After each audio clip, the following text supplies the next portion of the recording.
NCP నేత బాబా సిద్దికి హత్య case సహా పలు కేసుల్లో కీలక నిందితుడిగా ఉన్న గ్యాంగ్స్టర్ అన్మోల్ బిష్నోయ్ ను అమెరికా నుంచి భారత్ కు తరలించారు. అతనితో పాటు మరో 199 మందిని డిపోర్ట్ చేశారు.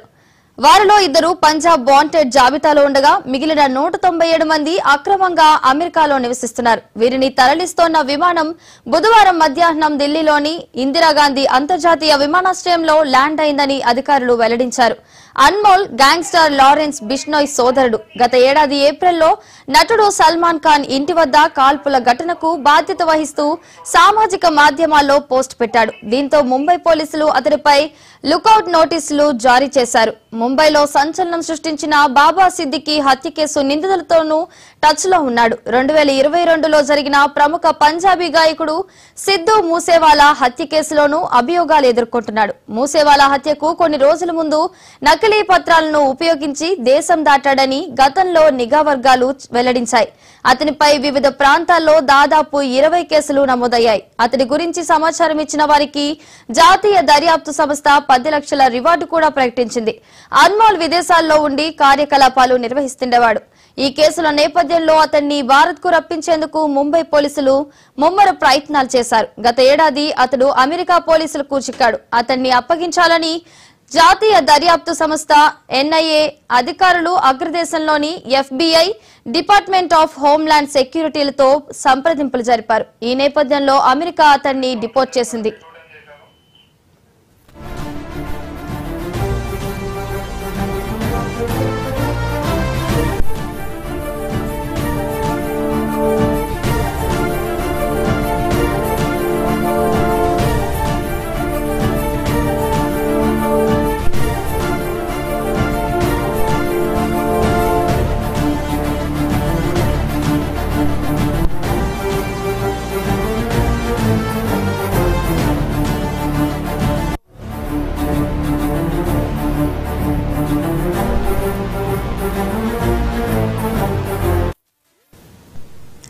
ఎన్సీపీ నేత బాబా సిద్దికి హత్య కేసు సహా పలు కేసుల్లో కీలక నిందితుడిగా ఉన్న గ్యాంగ్స్టర్ అన్మోల్ బిష్నోయ్ ను అమెరికా నుంచి భారత్ కు తరలించారు. అతనితో పాటు మరో 199 మందిని డిపోర్ట్ చేశారు.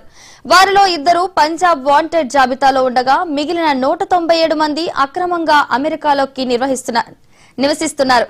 వీరిని తరలిస్తున్న విమానం బుధవారం మధ్యాహ్నం ఢిల్లీలోని ఇందిరాగాంధీ అంతర్జాతీయ విమానాశ్రయంలో ల్యాండ్ అయిందని అధికారులు వెల్లడించారు. అన్మోల్ గ్యాంగ్స్టర్ లారెన్స్ బిష్నోయ్ సోదరుడు.